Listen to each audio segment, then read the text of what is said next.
המשפחה של אבי הם חיו את 400 שנים בכפר הזה. כבר קראו לו קיפנהיים. אבי היה במלחמת העולם הראשונה וחזר הביתה רק בפברואר 19. הוריי התחתנו ב-1920. היו לנו כמה חלקות אדמה וכרמים. בתוך הבית היה לנו חנות קטנה לבדים. זאת אומרת, המחיה היה קצת חקלאות וקצת הכנסה ממכירת בגדים, בדים וכל מיני דברים כאלה. בכפר הזה ובאותו שם של המשפחה היו בערך 20 משפחות. אוברבכר זה היה שם מפורסם, רק בכפר הזה היו גרים כולם. היו שתי משפחות גדולות, ורטהיימר ואוברבכר. אז האוברבכר הלכו לאוברבכר, ורטהיימר הלכו לורטהיימר. אז זה בכל כיתה היה נניח אחת, כן? בבית הספר הייתי בשנתון 26 ו-27. זאת אומרת, הייתי בן 5. היינו בערך 40 ילדים, חצי בנים וחצי בנות. כל עוד שיכולנו להיות ביחד עם מעט מהגויים, לא עם כולם, אז שיחקנו כדורגל על המגרש של הכנסייה. היינו רעבים, הלכנו לשדות לקטוף אפרסקים ותפוחים וכל מיני דברים. ובשביל הבית כתבנו חסה שגדלה בשדות בחוץ, פראי. אחרי 3 שנים עברתי לגימנסיום. איך אומרים? בבית ספר ריאלי, ושם הייתי היהודי היחידי בכיתה. בבית ספר שאני הייתי עם הגויים, אז למעשה בכיתה, רק בשנה האחרונה הם היו נגדנו, זאת אומרת בשנת 35. כי הם קיבלו פשוט פקודה להתנהג ככה. עשו סימנים שהם לא חושבים ככה, אבל הם לא יכלו אחרת. המורה בא במדים ועם אקדח ביד.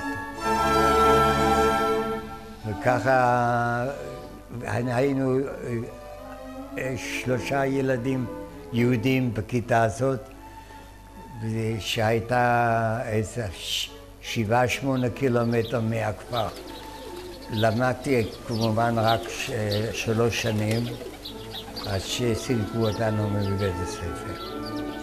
לא ידענו מה לעשות כי הייתי בגיל 13, אז אבא שלח אותי לאיזה חבר שלו, גוי נגר, והייתי אצלו חודשיים ועבדתי בנגרות. אחרי חודשיים העוזרים, הפועלים האחרים הרגישו שאני יהודי או שמעו שמישהו סיפר, והם דאגו לזה שהם יפטרו אותי מעבודה. ככה ועזבתי הביתה והייתי ליד הבית. כל הימים לא הסתובבתי בחוץ כי לא רציתי שיסרקו עליי אבנים או משהו ככה כמו שהם קיבלו פקודה. הלכתי לעבוד אחרי זה אצל גוי אחר, 40 קילומטר מרוחק מהכפר שבו נולדתי. יצאתי בבוקר ב-6 לעבודה ברכבת ונסעתי בערך 40 קילומטר ובערב בחזרה. בצהריים אכלתי בתוך הנגריה, שלא ידעו שאני שאני קיים כי אמא שלי פחדה מאוד שהם יראו אותי ברחוב, הם יכולים לתפוס אותי. וככה הייתי שם גם כן איזה חודשים, ואחרי זה איימו על הנגר שאם הוא לא יפטר אותי אז ייקחו אותו לדכאו. אבי גם כן שהיה ליל הבדולח, עצרו את כל היהודים מהכפר, היו 12 בחורים וכמה בנות, ואת אבי שלחו לדכאו, למחנה ריכוז, ושם היה בערך איזה 6 שבועות, ואחרי זה הגיע הביתה חולה. עם כל מיני דלקות, כי שם בחורף השאירו אותם בחוץ למות יחפים. אז גם לה במשפחה דעה שאני צריך לצאת מהמקום. התקשרתי לסוכנות היהודית בברלין, לתנועת הנוער מכבי הצעיר, והם קיבלו אותי להכשרה. אבל זה נמשכות כמה חודשים עד שהם פתחו את ההכשרה. למזלי, אני הייתי במחזור הראשון, שפתחו את הלנדברג ארנסטרוף קראו לזה, והיינו שם בערך 40 ילדים יהודים מכל גרמניה, בנים ובנות. אני עבדתי בגן ירק, כי אני ידעתי כבר עבודות חקלאיות, כי קצרתי בחרמש יום שלם במשך חודשים. וככה הרווחתי עוד כמה גרושים למחיה. אוכל קיבלנו רק תפוחי אדמה ולחם. זה היה המאכל. נשארתי שם בערך שנה. והיה לי נמאס, לא יודע משום מה. והתקשרתי עוד פעם לברלין וביקשתי שאני רוצה לעלות לארץ, ללכת לבית ספר חקלאי. הצלחתי, הייתי בין אלה שהצליחו לקבל אישור. נסעתי הביתה וחיכיתי לתאריך העלייה. ואמרו לי, אם יהיה לך טוב שם, אנחנו נבוא אליך, ואם לא יהיה טוב, אז אתה תחזור אלינו בחזרה. אף אחד לא חשב שיקרה אסון כזה. אחרי שנה אחרי זה לקחו את כל יהודי דרום גרמניה לגורס, שהוא בגבול הספרדי-צרפתי בפירנאים, לתוך מחנה שעוד ממלחמת האזרחים עם ספרד. שם היה רע מאוד, היו ברודים, גברים לחוד ונשים לחוד. לא רצחו שם, אבל מתו מכל מיני מחלות. ומי שנשאר בחיים לקחו ביולי 42 לאושוויץ. ב-7 במרץ 38 הייתה נסיעה לישראל. נסעתי מדרום גרמניה דרך מünchen לטריאסטה, ומטריאסטה באונייה קטנטונת לישראל, והגענו הנה ב-12 במרץ. משם לקחו אותנו לקבוצת גינגר שהיא בעמק ישראל בתור עובדים ביער הרץ בבלפור. שם עבדנו חצי יום, וחצי יום נתנו לנו שיעורים ביהדות ובעברית. היינו בגינגר בערך שנה וחצי, אחרי זה הייתה איזו קבוצה בקרבת כפר בילו, רחובות כפר בילו, שחיפשו אנשים, כאלה מעט אנשים, ואחרי זה הקבוצה שלי שהיינו ביחד, עברנו לכפר בילו, ועבדנו שם בעבודות חקלאיות אצל האיכרים מכפר בילו. היו שם לא יותר מ-15 משפחות. אני עבדתי בפרדס עם ערבי בטוריה לעשות גומיות לעצים ולהשקות. וככה הייתי שם במשך שנה וחצי.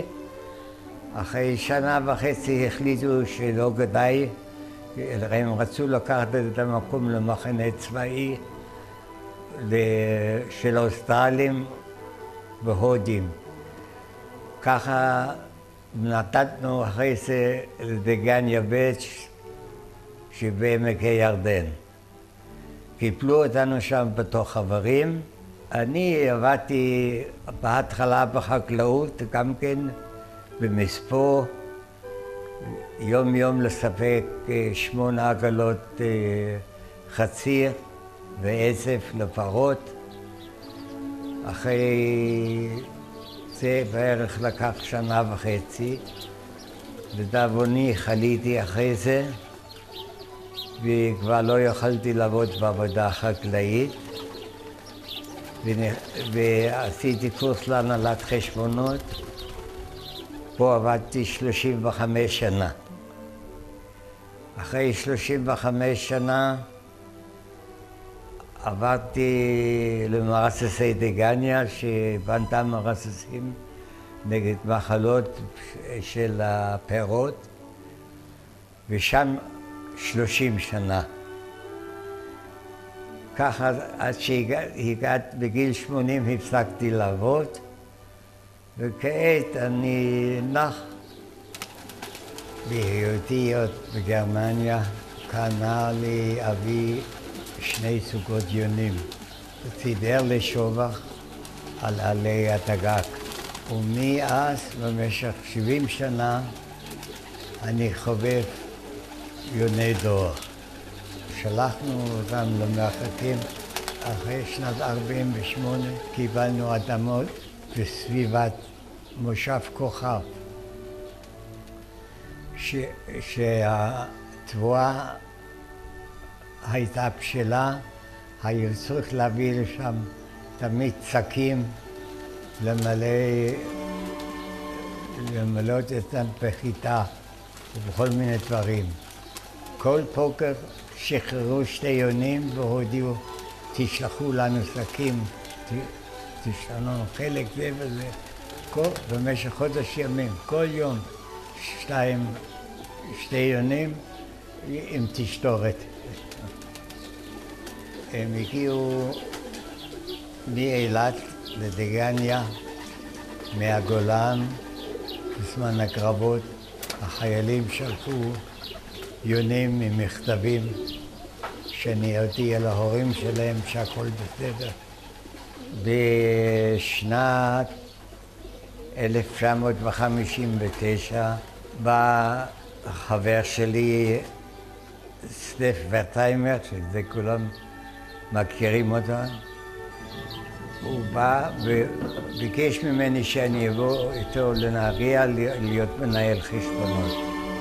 גרתי בשכונת רסקו, של שכונת החקלאים של נהריה. לא היה לי רחוק משם ללכת למפעל של איסקה. אבל לאחר שהתחילו בעיות עם השותף, שלא רצו להשקיע יותר כסף, הם נפרדו. כמובן שירדה גם העבודה, והחלטתי ללכת בחזרה לדגניה עם חברה שאני הכרתי מעולות החדשות מגבעת טרומפלדור, זאת גבעה שהיו גרים רק עולים חדשים. שם הכרתי את אגנס, וגם היא החליטה לבוא איתי לדגניה ב', ושם התחתנו בשנת 1960.